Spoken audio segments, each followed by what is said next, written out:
안녕하세요. 저는 결혼을 앞두고 있던 30대 후반의 여성입니다. 원래는 결혼 생각이 없었는데 뒤늦게 남편을 만나 결혼을 계획하게 되었어요.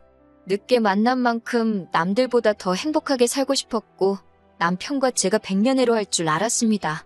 하지만 남편의 충격적인 정체에 저는 결국 이 결혼 생활의 종지부를 찍을 수밖에 없었어요. 중소기업에서 격리로 15년 일을 했습니다. 집에 돈이 없어서 대학은 진학하지 못했어요. 제 밑으로 남동생 둘이나 있었거든요. 원래는 공부에 워낙 욕심이 있었기에 어떻게든 대학에 가고 싶었지만 힘들어하는 부모님을 보고 있자니 고집을 피울 수가 없었습니다. 그렇게 고등학교를 졸업하고 바로 사회생활에 뛰어들게 되었어요. 솔직히 격리로 일하며 벌었던 돈 대부분은 다시 친정으로 들어갔습니다. 친정아버지는 몸이 안 좋으셨고 불행인지 다행인지 남동생들은 공부를 잘했기 때문에 학비다 뭐다 계속해서 돈이 필요했거든요. 그래도 그 점에 있어서 한 번도 불만을 갖거나 불평을 해본 적은 없습니다. 제 성격이 그래요. 싫은 소리 한다고 상황이 어떻게 달라지는 것도 아닌데 뭐하러 해서 주변 사람들 마음까지 아프게 하나 싶은 거지요.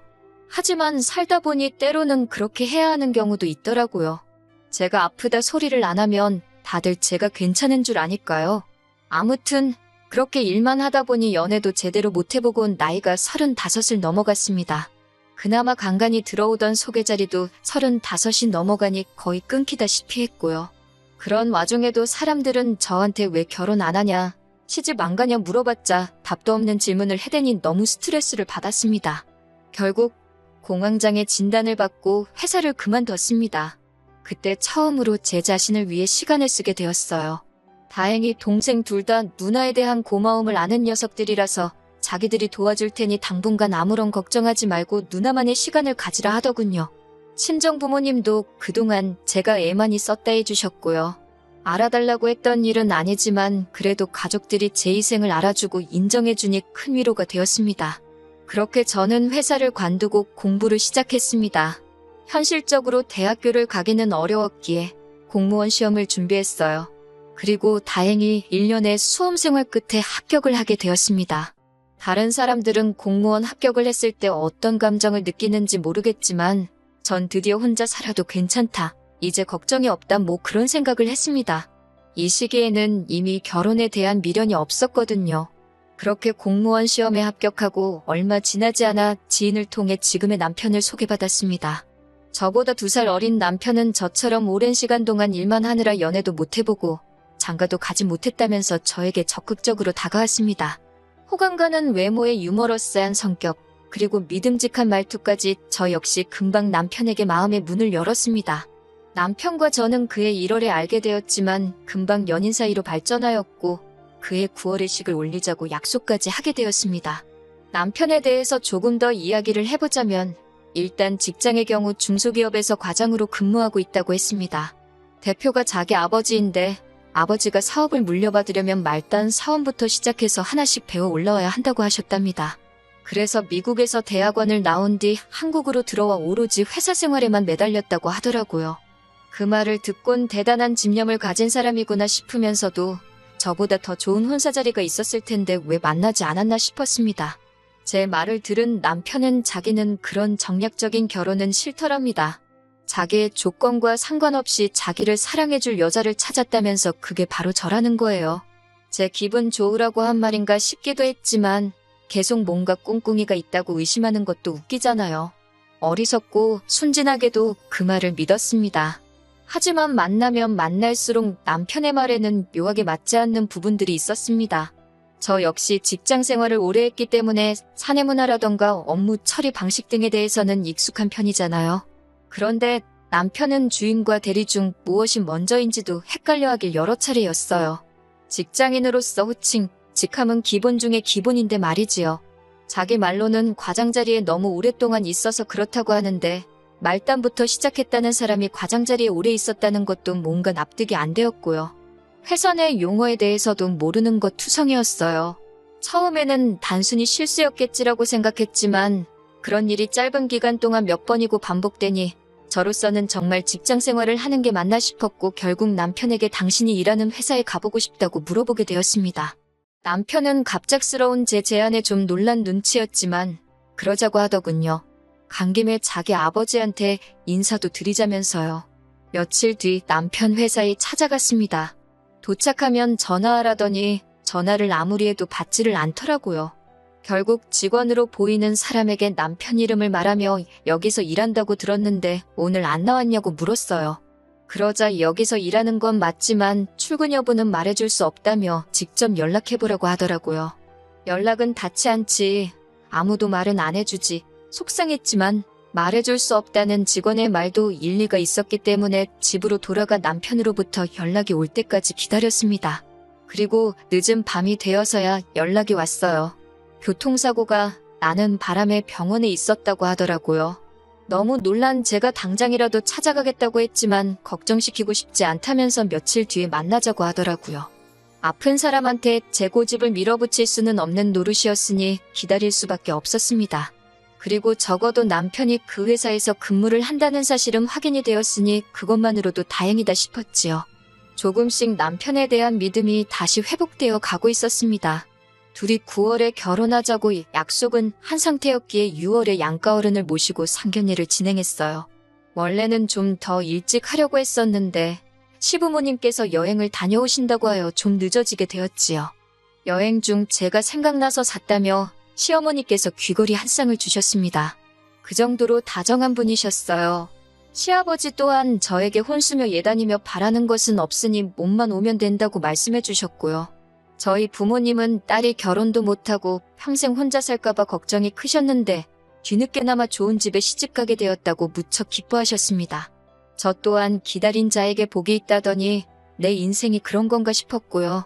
상견례까지 무사히 마치고 나니 정말 제가 결혼한다는 사실이 현실로 느껴졌습니다.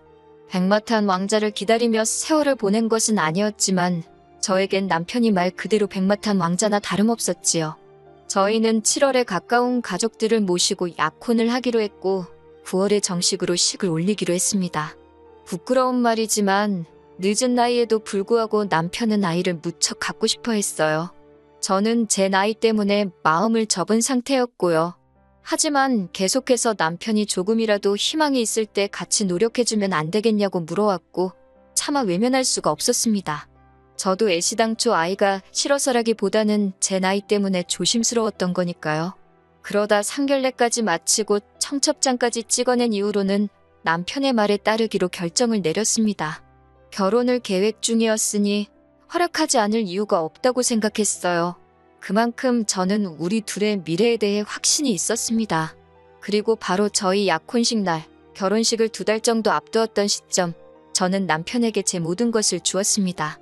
지금 돌이켜보면 너무나 어리석은 선택이었기에 후회스러울 뿐이에요. 저희 가족과 시부모님, 그리고 각자의 가장 친한 친구까지 총 10명 정도의 사람이 모여 심플하게 약혼식을 치렀습니다.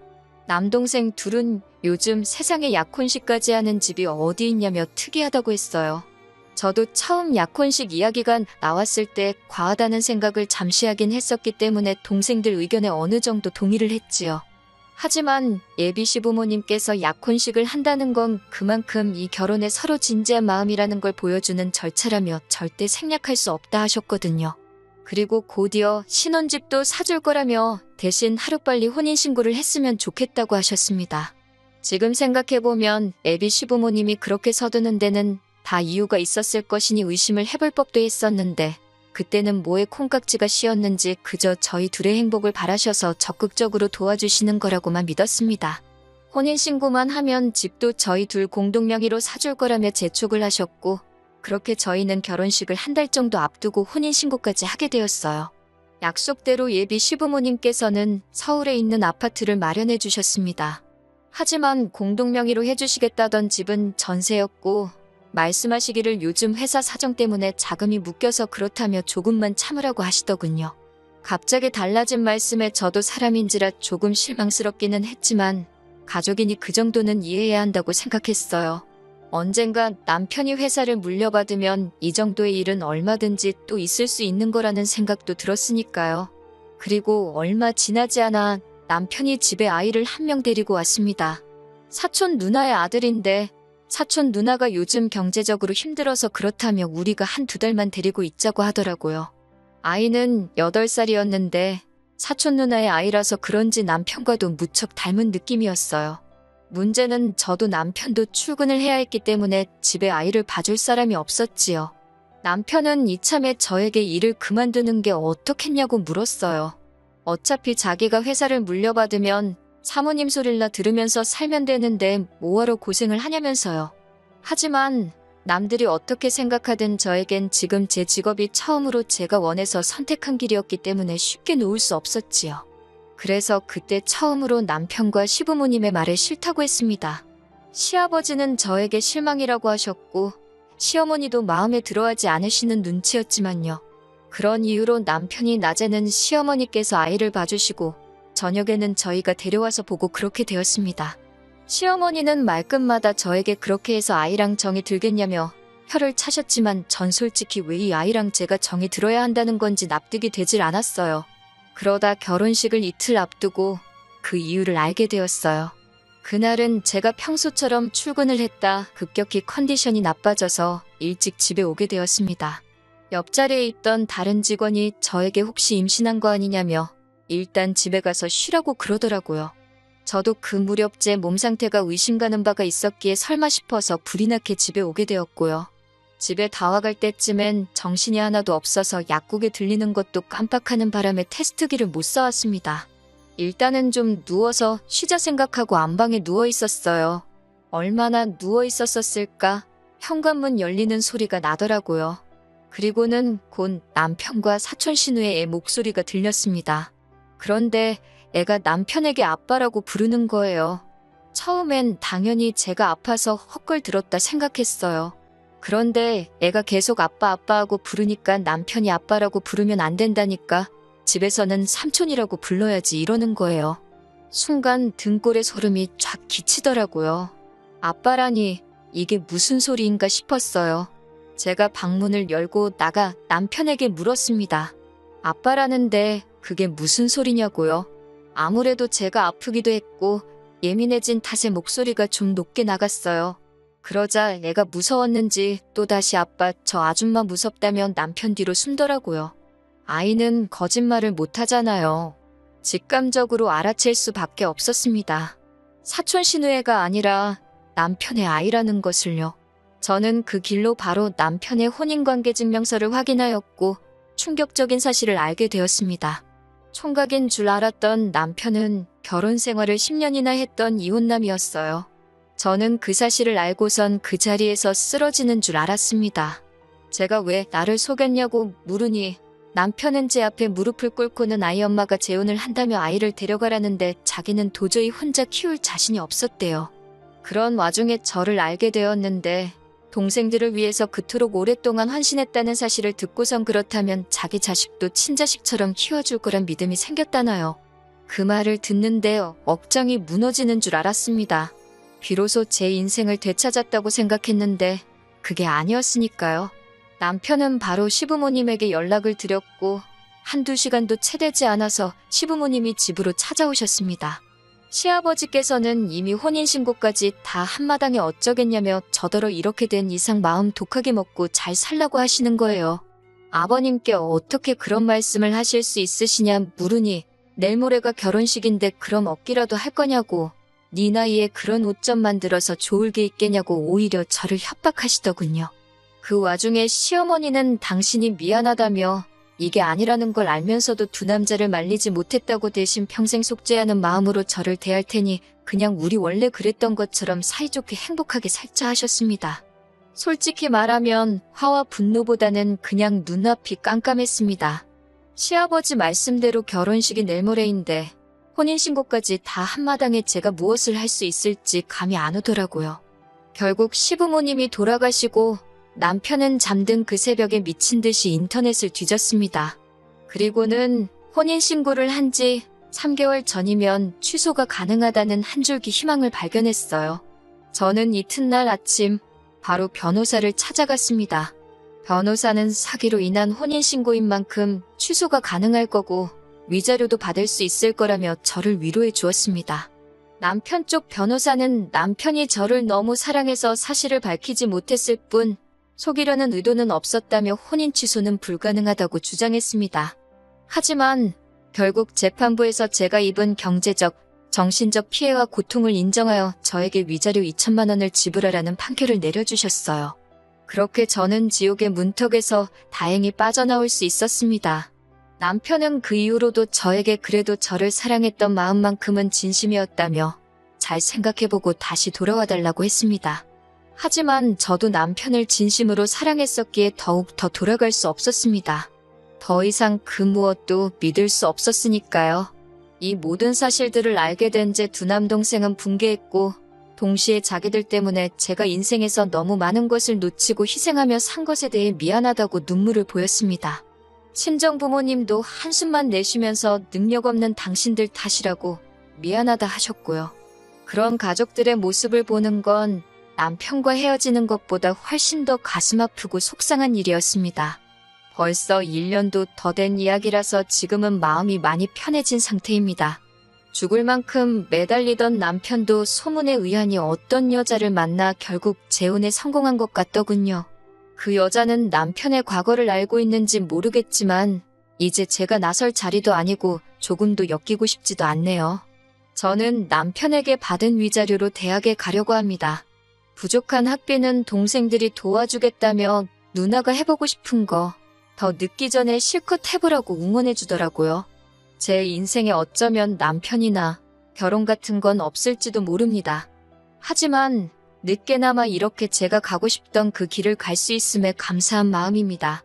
욕심내지 않고 작은 것들에 감사하며 살다 보면 또 좋은 날이 오지 않을까요?